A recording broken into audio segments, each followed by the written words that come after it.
ఈరోజు ఎక్కువగా చాలామంది చేస్తుంటే ఒక పని ఏంటంటే, నా జీవితంలో నాకు అది లేదు, నా జీవితంలో నాకు ఇది లేదు, నేను వారిలాగా ఉండలేకపోతున్నాను, నా జీవితం వారిలాగా ఉంటే ఎంత బాగున్నాను, వారికి వచ్చిన సాలరీ నాకు వస్తే ఎంత బాగున్నాను, వారి వ్యాపారాల్లో నా వ్యాపారం ఉంటే ఎంత బాగున్నాను, వాళ్ళకి వచ్చిన ఉద్యోగం నాకు వచ్చి ఉంటే ఎంత బాగున్నాను, వారిలాగా ఏమండి నా స్థితి ఉంటే ఎంత బాగున్నాను. ఈరోజు పిల్లరా ప్రతి సందర్భంలో ఇంకొకరితో మనల్ని మనం కంపేర్ చేసుకుంటూ దేవుడు మనకి ఇచ్చిన ఆశీర్వాదం విలువ మనము ఏమండి మర్చిపోతున్నాం.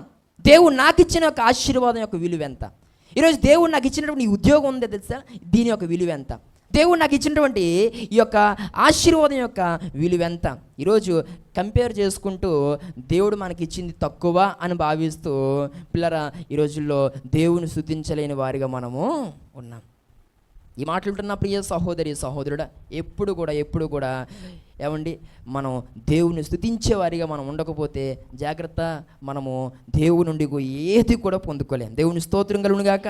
నీ జీవితంలో నువ్వు ఒకటి నేర్చుకోవాలి పిల్లరా, దేవుడు నీకు ఇవ్వని దాన్ని గురించి నువ్వు ఆలోచించకుండా, నువ్వు ఆశపడకుండా, దాని విషయమే నువ్వు నిరాశపడకుండా, దేవుడు సమయం వచ్చినప్పుడు నాకు ఖచ్చితంగా అది ఇస్తాడు, నాకు అది రావాలనుకున్నప్పుడు దేవుడు ఖచ్చితంగా అది నాకు ఇస్తాడు, నా జీవితంలో ఆ కార్యము నేను చూడాలనుకున్నప్పుడు దేవుడు ఖచ్చితంగా నా జీవితంలో ఆ కార్యము చేస్తాడు, నాకు అది ఆ వస్తువు లేకపోతే అది నాకు ఎప్పుడు అవసరమో నా అవసరాన్ని బట్టి దేవుడే నాకు ఇస్తాడు అని పిల్లరా మనం కలిగిన వాటితో తృప్తి కలిగి మనం ముందుకి వెళ్ళిపోవాలి. దేవుని స్తోత్రం కలుగును గాక.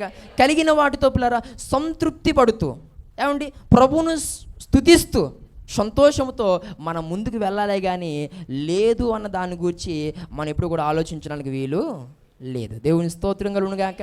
దేవునికి తెలియదండి మనకి ఏది కావాలో, మనకి ఎప్పుడు ఏది కావాలో, పిల్లలు మనకి ఎప్పుడు ఏది అవసరమో, మనం ఎప్పుడు సొంత ఇంటిని కలిగి ఉండాలో, పిల్లరా మనకు ఎప్పుడు చక్కని ఉద్యోగాన్ని ఇవ్వాలో, లేకపోతే ఒక ఉన్నతమైన స్థానానికి నిన్ను ఎప్పుడు తీసుకువెళ్ళాలో దేవునికి తెలియదా?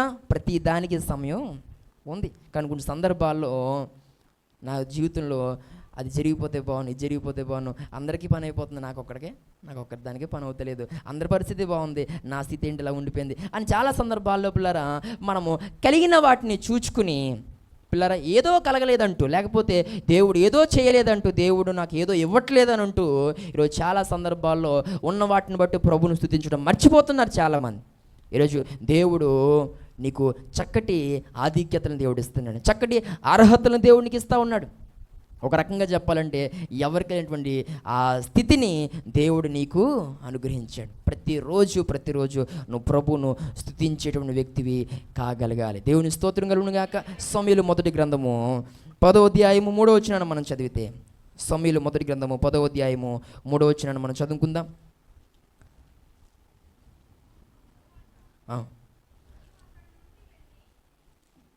తర్వాత నీవు అక్కడి నుండి వెళ్ళి తాబోరు మైదానమునకు రాగానే అక్కడ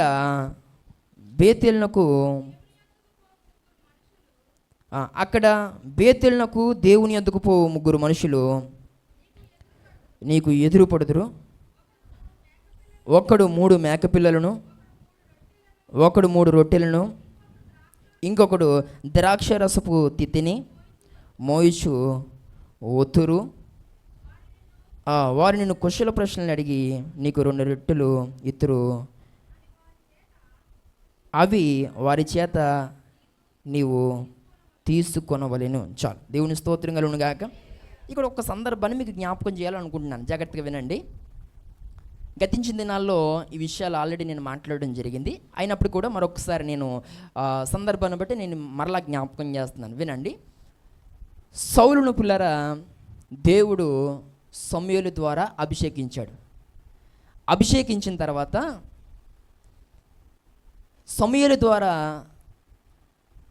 కొన్ని విషయాలు పిల్లల దేవుడు సౌలుకు తెలియజేస్తున్నాడు. అనగా సమూయేలు సౌలును అభిషేకించి ఇప్పుడు సౌలుతో ఇలా అంటున్నాడు, సౌలు నువ్వు ఇక్కడ నుండి బయలుదేరి నువ్వు వెళ్తావు కదా, ఆ యొక్క సెల్సహు అనేటువంటి ప్రాంతం వెళ్ళేసరికి రాహేలు సమాధి దగ్గరికి నువ్వు వెళ్ళేసరికి అక్కడ ఒక ఇద్దరు మనుషులు నీకు కనబడతారు.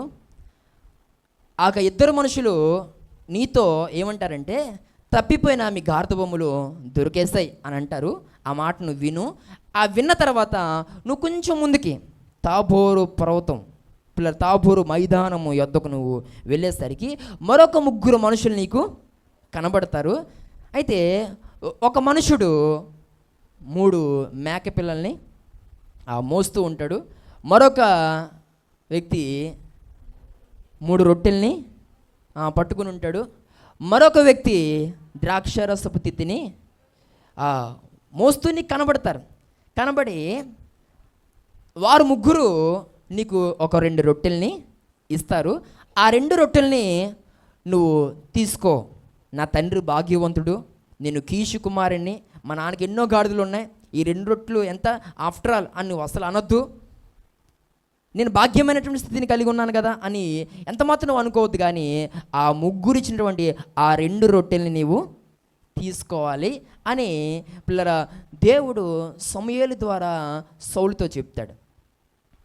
అదే సౌలు అయితే పిల్లరా ఆ 2 రొట్టెలు తీసుకున్నాడు. అదే ప్లేస్లో మనం కనుకుంటే కనుక ఆ 2 రొట్టెలు తీసుకుని ఇంకోటి వాళ్ళ చేతులు ఉండిపోయింది కదా, దానికి చూస్తుంటాం కదా మనం. అదెందుకు ఇంకా అదెందుకు ఉంచుకున్నట్టు, అది కూడా ఇచ్చేచ్చు కదా అన్నట్టు చూస్తుంటాం మనం. అయితే దేవునికి తెలియదా ఒకటి ఇచ్చేయాలని? లేకపోతే ఆ ముగ్గురు వ్యక్తులకి అనిపించదా పిల్లరా ఇంక ఇదెందుకు, ఇది కూడా ఇచ్చేద్దాం అని అనిపించదా? కానీ పిల్లరా మనం అర్థం చేసుకోవాలి, సౌలుకు ఆ మిగిలిన మరొక రొట్టెతో పని లేదు. దేవుని స్తోత్రం కలుగును గాక. ఎప్పుడు కూడా దేవుడు మన స్థితిని బట్టి మనకు అవసరమైన దాన్నే దేవుడు ఏం చేస్తాడు, ఇస్తాడు. ఆ సమయంలో సౌలుకు అవసరమైన ఎన్ని రొట్లు? 2 రొట్లు. కాబట్టి ఆ వ్యక్తులు ఎన్ని రొట్లు ఇచ్చారు? 2. ఇక 2 తీసుకుని ప్రభువును స్తుతిస్తూ వెనక్కి వచ్చేయాలే కానీ మళ్ళా వాళ్ళ చేతులు ఉండిపోయింది దానొక్క చూడకూడదు. మీలో కొంతమంది ఉంటారు, ఆ రొట్టెలు కూడా కాదబ్బా, ఆ 3 మేకపిల్లలు ఇచ్చేస్తే అమ్మేసి ఏదోలాగా కొంతవరకు ఏమంటే పోగేసేద్దామని చూస్తుంటాం మనం. గమనించండి పిల్లరా, ఎప్పుడు కూడా దేవుడు మనకు అవసరం లేని దాన్ని దేవుడు మనకి ఇవ్వాలని దేవుడు అనుకోడు. ఆ సందర్భాన్ని చెప్పడానికి ఇది నేను చెప్తూ వచ్చాను. ఈ మాట్లాడుతున్న ప్రియ సహోదరి సహోదరుడా, వాస్తవానికి ఆ ఒక్క రొట్టెతో కూడా వారికి పని లేదు, ఇచ్చేయచ్చు. కానీ అది సౌలుకు అవసరము లేదు. ఎప్పుడు కూడా పిల్లరా దేవుడు మనకు అవసరమైనవే దేవుడు మనకి ఇస్తాడు. ఈరోజు నీవు కలిగి ఉన్నావు చూసావా, అది నీకు అవసరమైన దేవుడుకు తెలిసి దాన్ని మాత్రమే దేవుడు నీకు ఇస్తే నువ్వేం చేస్తున్నావు అంటే ఆ ఒక్క రొట్టు కూడా నోరు ఇక ఎన్ని సందర్భాల్లో పిల్లరా దేవుడు ఎన్ని ఇచ్చినా ఆ ఒక్కటి ఇచ్చేస్తే బాగుండు, ఆ ఒక్కటి జరిగిపోతే బాగుండు. నీ చుట్టూ దేవుడు నీకు ఇన్ని ఇచ్చి నిన్ను ఇంతగా దేవుడు కనపరిస్తే ఆ ఒక్కటే ఏదో జరగలేదని దాన్ని బట్టి కలిగిన వాటిని బట్టి కూడా నువ్వు ఎలా ఉంటావనంటే అసంతృప్తితో ఉంటున్నావు ఈరోజు. ఈ మాట్లాడుతున్న ప్రియ సహోదరి సహోదరుడా, జరగనివన్నీ అని అంటే ఏదో ఒకటి, దానికి కూడా ఒక సమయం ఉంది. దేవుడు దాన్ని కూడా నీ జీవితంలో ఖచ్చితంగా జరిగిస్తాడు.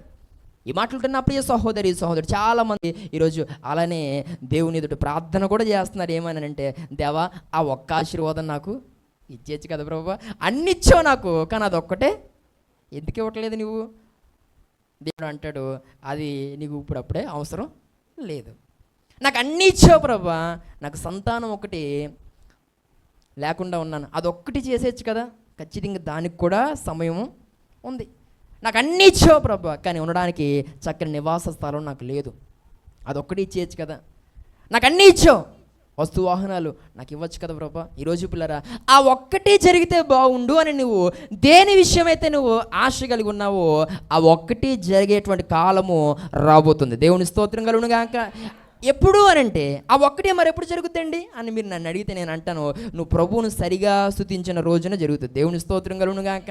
ఈరోజు ఉన్న వాటిని బట్టి ప్రభువును స్తుతించడం నువ్వు నేర్చుకోకపోతే ఆ ఒక్కటి ఎలా జరుగుతుంది?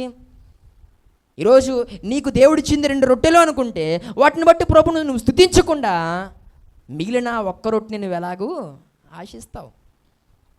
ఈరోజు నేను మాట్లాడుతున్న ప్రియ సహోదరి సహోదరుడా, కాబట్టి మనము కలిగిన వాటిని బట్టి ప్రభువును స్తుతించేవారిగా ఉండాలని ఈ సందర్భంలో దేవునికి సేవకునిగా నేను తెలియజేస్తూ ఉన్నాను. దేవుని స్తోత్రం కలుగునుగాక. ఈ మాట్లాడుతున్న ప్రియ సహోదరి సహోదరుడా, లేని వాటిని బట్టి బాధపడద్దు. దేవుడు అప్పుడు అది ఎప్పుడు నీకు అవసరం అనిపిస్తే దేవుడు అప్పుడు నీకు అది ఇస్తాడు. మరి ఈ టైంలో నువ్వేం చేయాలి? మరి ఆ ఒక్క ఆశీర్వాదం నా జీవితంలో జరుగుతుంది కదండి అని అంటే ఖచ్చితంగా జరుగుద్ది. ఎప్పుడు అని అంటే నువ్వు కలిగిన వాటిని బట్టి ప్రభువుని స్తుతించడం నేర్చుకో. ఉదయం లేస్తే స్తుతి ప్రారంభించు. ప్రభువా నాకు ఇల్లు ఇచ్చావు వందనాలు, ప్రభువా నాకు బండి ఇచ్చావు వందనాలు. ఈ పిల్లరా లేవనే గొడవ ముందెత్తక మొదట ఏమి ఇచ్చాడు ఆ లిస్ట్ అంతా ఈ ప్రార్థనలో వేసి ప్రతి దాన్ని ఎత్తి ప్రభువా నీకు స్తోత్రాలు, ప్రభువా నీకు స్తోత్రాలు, ప్రభువు నీకు స్తోత్రాలని కలిగిన వాటిని బట్టి ప్రభువుని స్తుతించడం నేర్చుకో. నువ్వు అనుకుంటున్నావే ఆ ఒక్కటే జరిగిపోతే బాగుండని, అది ఖచ్చితంగా దగ్గరలోనే దేవుని జీవితంలో చేసి చూపిస్తాడు. దేవుని స్తోత్రం కలుగునుగాక. ఈ మాటలుంటున్న ప్రియ సహోదరి సహోదరుడా, యూదా అనే మాటకు అర్థం స్తుతించేవాడు. ఈరోజు మన ఆత్మీయ జీవితాల్లో మనము కలిగిన వాటిని బట్టి ప్రభువును స్తుతించేవారిగా ఉంటే మనల్ని దేవుడు పిల్లరా స్తుతికి కారకులుగా దేవుడు ఉంచుతాడు. యూదాని పిల్లరా దేవుడు స్తుతికి కారకుడిగా దేవుడు ఉంచాడు. తన సహోదరులందరూ కూడా అటు దేవుని స్తుతిస్తూనే యూదాను కూడా ఏం చేస్తున్నారట? స్తుతిస్తున్నాడు. యూదా వంశాన్ని దేవుడు ఆశీర్వదించాడు.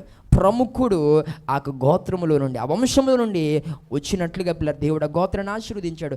అంతగా యూదాను దేవుడు హెచ్చించాడు. ఈరోజు అదే హెచ్చింపు నీవు, అదే హెచ్చింపు నీ భార్య, అదే హెచ్చింపు నీ బిడ్డలు మీ జీవితాల్లో మీరు అనుభవించాలని అంటే స్తుతి అనేటువంటి ఒక చక్కని ఉన్నతమైన అనుభవాన్ని మనం కలిగి ఉండడానికి ప్రయాసపడదాం.